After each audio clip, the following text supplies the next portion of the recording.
there, first movers. What a fun episode I've got for you today, because if you are watching on YouTube or on video, you'll notice something a little bit different about what I'm wearing today. And that is that I have a very fancy and gorgeous Holter monitor on. Now, if you've never heard of a Holter monitor, it's basically a portable heart rate monitor that monitors your heart rhythm, I should say, over time, so about 24 hours. And of course, everything is fine, but my doctor and I decided that there were perhaps a few things worth checking out given my age and stage of life. And something important happened in the organizing of this monitor that I think might resonate with you as well. And it had nothing to do with the device itself, but everything to do with the fact that I very nearly postponed the appointment. And it wasn't because I didn't think it was important. It was simply because there was so much else that was a priority today. There were meetings to prepare for and emails to answer and deadlines to meet and a dozen other very, very important things that felt much more urgent at the time, I should say. And driving there, I caught myself thinking about how ridiculous that actually is. You know, I spend a lot of my life talking about being a high performer and well-being and digital resilience. And I encourage other people to pay attention to the signals that their body is trying to give them. And yet my very first instinct today was still, maybe I'll just do it next week. And the thing is, I actually don't think that I'm unusual in this. I think that so many women have become so accustomed to being capable that we've actually stopped noticing how much we're taking on. That somewhere along the way, some of us develop an identity about being the person who can just simply handle things. The person who always is able to say yes, and that person who just can continue to absorb just that little bit more pressure than we've already got, because I guess in many ways we've done it before. And eventually what we find is that it stops being something that we do, and in many ways it starts becoming something that we are. And while I was sitting in the doctor's office today and getting this heart rate monitor strapped to my chest, I was reminded of another really important conversation that I witnessed a couple of weeks ago when I was hosting an event for Commonwealth Bank called the Women in Leadership Elevate conference. Now, this was a room of absolutely extraordinary women. They were executives and founders and CEOs across pretty much every industry that you can think of. And during one particular session, a panel discussion, one of the speakers, a woman named Ruth Limkin, who is the CEO of the Banyans Healthcare, asked a very simple question. She asked the audience to raise their hand if they were the eldest child. Now, almost instantly, most of the room's hands shot up. I would say at least 85% of the room, and I was definitely one of them. And I remember looking out and just thinking at that audience that this can't be random. Like, this is disproportionately interesting in terms of the amount of older child or eldest child children that were in the room. And, you know, just this week, co-founder of Women's Agenda, Tala Lambert-Patel, reflected on this in an article, and she called it the eldest daughter phenomenon. And it was a very well-received article on their platform too, which really just shows how clearly this kind of phenomenon is starting to resonate with women all around Australia. And you know, of course, nobody's saying that your birth order suggests or determines your future, but it does say something about a pattern that was undeniably familiar for many women in that room. These were women who had spent decades being dependable, women who were known for getting things done, the women who had become extraordinarily comfortable with responsibility. And it got me wondering whether the very qualities that help so many women succeed can also become some of the qualities that stop us paying attention to ourselves. So here's something that is really worth knowing. When it comes to cardiovascular disease, the relevant link to the Holter monitor that I'm wearing right now, it is the leading cause of death for women globally. It is responsible for 35% of all female deaths. And in Australia, coronary heart disease kills around 20 women every single day. And Australian women are more than twice as likely to die following a heart attack than men. Just let that sit with you for a minute. Those stats are really, really significant because more women are delaying seeking care. A lot of women are dismissing symptoms or they're convincing themselves that they'll get to it later. And again, it's not because they don't care. It's often because they have something just more important to do first. So one of the things that I believe is that this sort of responsibility, this sort of identity, it starts long before adulthood. In fact, I've got a belief that it starts in childhood. Think about the child who was mature for their age in your household, or the one who could always be trusted, or the one who was constantly praised for being the sensible one or the reliable one. Perhaps that child is you. For many eldest daughters, those qualities become their identity very, very early. They learn that being responsible is something that gets rewarded, and they learn that stepping up, it really feels good. And that I guess none of that is bad. But what I want to raise an alarm to is that those qualities, while they become genuine strengths later in life in helping you lead and build and become people that others trust, it can actually be a problem because it starts to become part of our identity. You see, the issue isn't responsibility itself. The issue is when responsibility becomes inseparable from our sense of self, our self-worth, when our value becomes linked to being useful, when we feel most comfortable when we're solving problems or fixing or helping other people. Because eventually you stop asking whether you need to do something. You simply notice it and you notice that it needs doing and you take ownership of it. And that, of course, it's a powerful skill, right? But it's also a very exhausting way to move through the world. And what fascinated me back in that room for that, with that Elevate conference, it wasn't just the number of eldest daughters that were there. It was, I guess, the number of those women represented too. The founders, the executives, the high performers. Many had spent many years proving that they could handle pressure. And that connects to something that I've spoken about before, and that is that research consistently shows a significant majority of female CEOs played competitive sport when they were younger. And it's not because sport magically creates CEOs, but it does teach those same things, that discipline, resilience, performance under pressure, of team before self. All of those skills are the same that we get taught. So if we combine that with someone who has already learned early to be responsible and dependable, you've created, of course, someone who's very exceptional and capable, but that is also a person that can be vulnerable to believing that they can keep pushing through hard things indefinitely. Now, Ruth also said something at that conference that I thought was important to share. And she said, sometimes our identity becomes woven into our responsibility, because capability is one of those qualities that nobody warns you about. People talk about the dangers of perfectionism and the dangers of people pleasing, but capability is a little bit different. Capability gets rewarded. The more capable you are, the more opportunities come your way, the more trustworthy you appear to be, and you're given those responsibilities. Until one day you realize you're carrying on an invisible assumption that says, I can handle it. Another project, sure, I can handle it. Another commitment, I can handle that too. Another challenge, I can handle it. Another sport that my child might want to play, sure, I can handle it. And usually you can. But that's not the problem. Because every time you prove yourself right, that habit gets reinforced. That capability becomes a cage and a blind spot.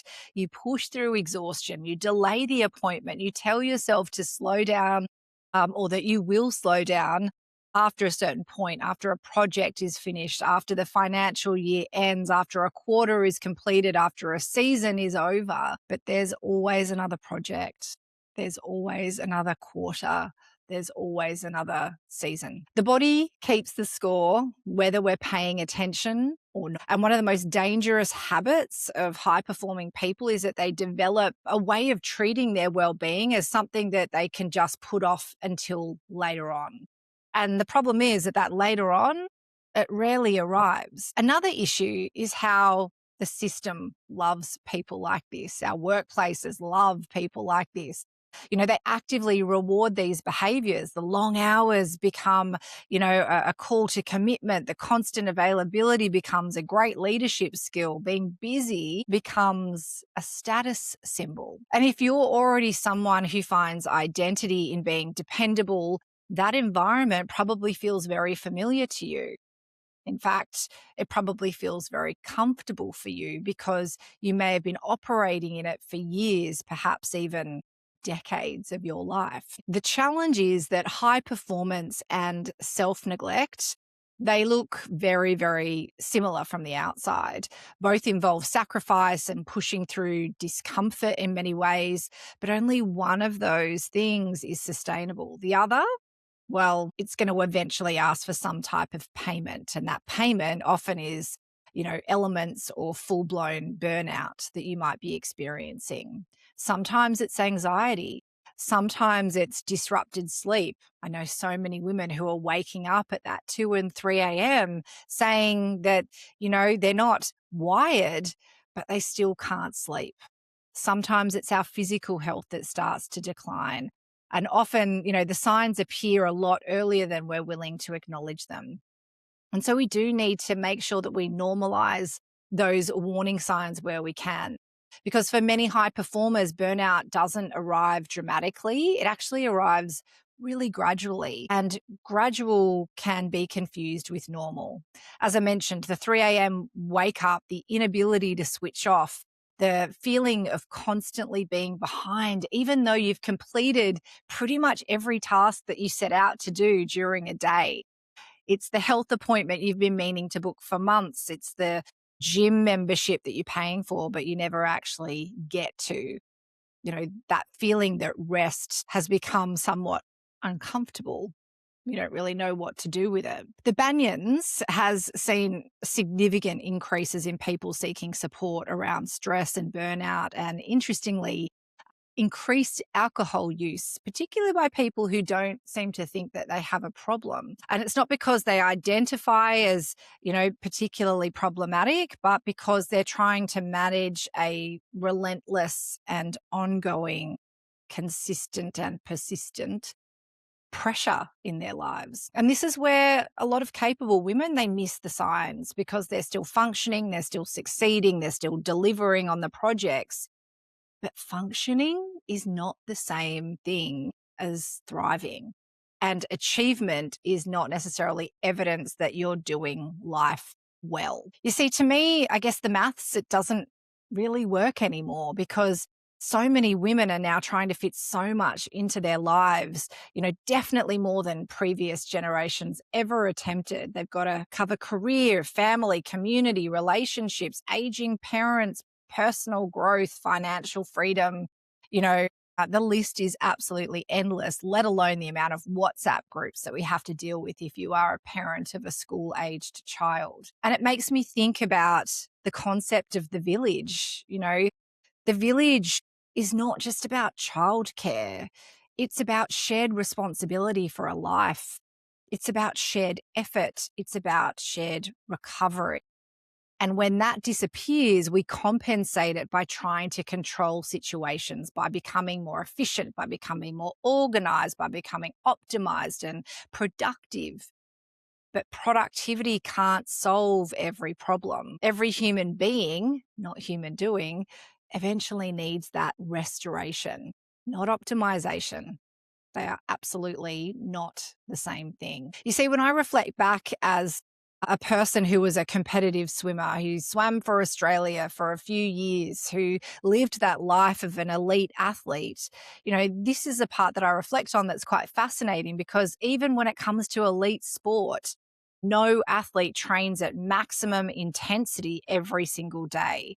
It's not because they're weak, it's because they're smart, because recovery is an essential part of the program for an athlete. It's scheduled and it's protected, and your coaches actually ensure that it's expected of you, because without it, our performance would decline dramatically.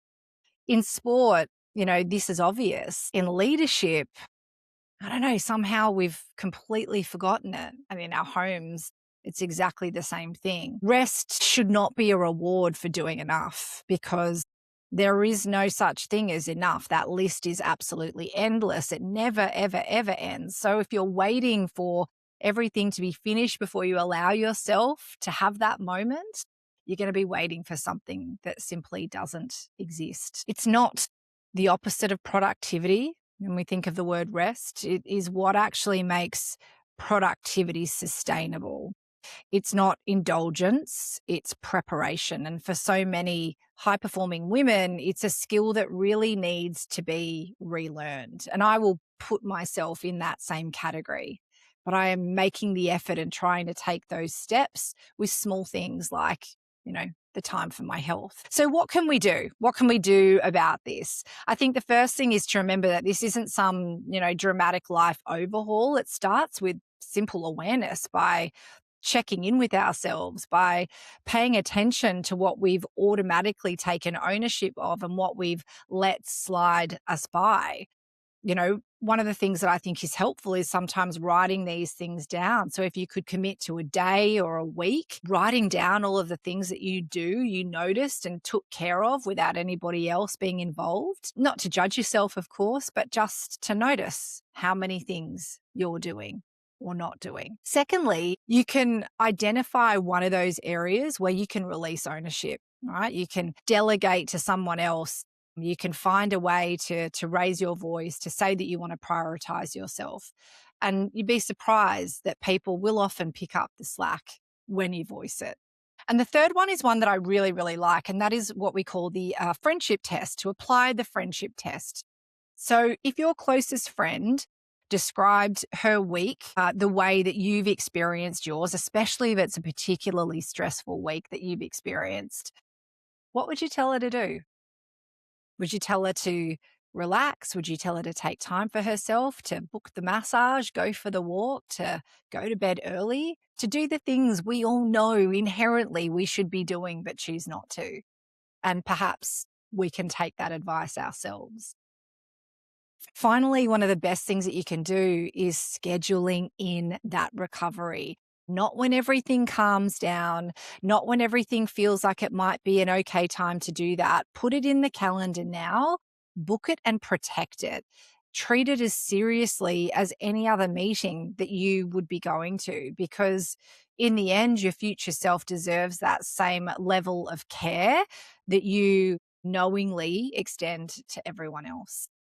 So as I sit here recording this, still wearing my lovely monitor, I guess one of the things that I'm reflecting on is that even though it's uncomfortable and annoying, I'm grateful for it, because it's reminded me what's important. I know that hopefully nothing is majorly wrong, but it's forced me to pause, to pay attention, to ask whether I've been extending to myself the same level of care that I would encourage others to take for themselves. And I do keep reflecting back to that room at Elevate, to Ruth's question, to the sea of raised hands of the eldest daughters. And again, it's not to say that that explains everything, but it did reveal something that many women, I think, recognized in themselves: a golden thread of a lifetime of responsibility, a lifetime that they could prove that they could handle hard things. And while those qualities, of course, are real strengths, the question is whether we've become so comfortable being capable that we've stopped noticing what it's costing us. Your value has never been determined by how much you can carry or how much pressure you're able to absorb. The people who love you, they don't necessarily need your competence. They need your presence. They need your energy, and they need you in their future. So I want to leave you with this. What is your body trying to tell you right now that you've been too busy to hear? What appointment have you been postponing? Because if there's one thing that I know for sure, tomorrow is promised to no one. And looking after yourself is not a distraction from the important work. It actually is the important work. So thanks for listening today, First Movers. I hope that that was a genuine reflection moment for each and every one of you. And if this is a conversation that resonated with you, send it to someone who immediately came to mind while you were listening, because I have a feeling she might need to hear it too.